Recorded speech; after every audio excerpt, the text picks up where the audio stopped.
بسم الله الرحمن الرحيم. الحمد لله رب العالمين، والصلاة والسلام على رسول الله الأمين وعلى آله وأصحابه أجمعين ومن تبعهم بإحسان إلى يوم الدين، وبعد. السلام عليكم ورحمة الله وبركاته. يومنا الجمعة 10 ga watan Shawwal da hijira na da shekara 1445, wanda ya daidai da 19 ga watan April miladiya shekara ta 2024. Hadisin yau an Buraida bin al-Husayb al-Aslami radiyallahu anhu anna an-nabiy sallallahu alayhi wa sallam qala man taraka salat al-'asr faqad habita 'amaluhu, rawahu al-Bukhari. Hadisin yau an karɓo shi daga babban sahabi Buraida bin al-Husayb al-Aslami, yarda Allah ya tabbata a gare shi da shi da sauran sahabban manzon Allah sallallahu alaihi wasallam gabaki daya. Wannan babban sahabi Buraida bin al-Husayb al-Aslami shine rawaito yace tabbata manzon Allah tsira da amincin Allah su kara tabbata a gare shi yace man taraka salatal asri faqad habita amaluhu, duk wanda ya bar sallar asar tabbata wannan aikin shi ya lalace.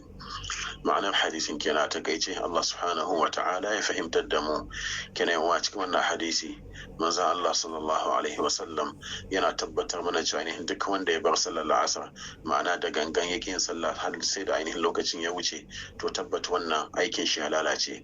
Kamar yadda malamai suka yi bayani, wasu na cewa ainihin aikin shi na wannan inin gabaki ɗaya ya lalace, wasu kuma na cewa gabaki ɗaya aikin shi na baya duka sun lalace.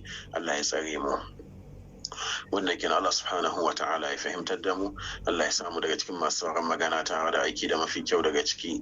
Allah ya maido da mu akan koyarwa addini maidowa na gari. Yan uwan musulmi da ke Filistin, Allah subhanahu wa ta'ala ya kawo musu dauki.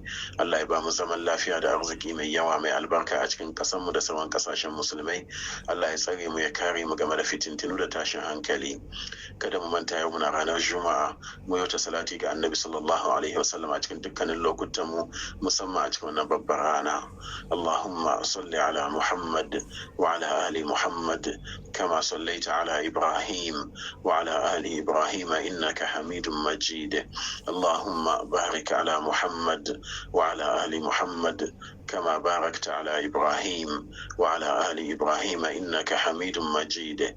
حكنا كما مكرنتا سورة الكهف متفجوا مع دوري قل قد يدحالي بعد بايا مني وانكا مني أدو من ساتراري وننغا مزاكينا mata kam haramun ne a gare su su fita cikin ado da turare. Za su tafiya juma'a ne ko kasuwa ne ko wurin aiki ne ko ma ina ne za su tafiya, irin hita haramu yake ga mata. Idan ado da turare za su yi sai su yi shi a cikin gidajensu. Sannan kuma yawa idan ya sauƙaƙa mu tafi juma'a ƙasa, tafiya ƙasa ya fi ƙarin lada. Allah ya ba mu ikon kula da wannan gabaki ɗaya. Inda muka yi daidai Allah subhanahu wa ta'ala ya karba da gare mu, inda muka yi kuskure Allah subhanahu wa ta'ala ya yafe mana. Margaya daga cikin musulmai Allah subhanahu wa ta'ala ya yafe musu, Allah ya ji kansu, Allah ya sa sun huta. Mu da muka yi saura Allah subhanahu wa ta'ala ya raya mu rayuwa ta musulunci. Allah ya dauke mu na masu imani, kada Allah ya dauke mu da haƙƙin wani akan wuyayiwa mu. Allah ya sa mutuwa ta zama hutu a gare mu. Musulmi da ke cikin damuwoyi kala-kala, da ke cikin bashi da matsi da talauci da bacin rai da cuta, Allah subhanahu wa ta'ala ya yayi. Allah ya tabbatar da mu akan sunnar manzon Allah sallallahu alaihi wasallam. Allah ya mana tsari da kariya game da bid'a da sakin hanya. Allah subhanahu wa ta'ala nake roƙo ya biya mana dukkanin bukatunmu duniya da lahira a cikin sauki. سبحانك اللهم وبحمدك أشهد أن لا إله إلا أنت أستغفرك وأتوب إليك. السلام عليكم ورحمة الله وبركاته.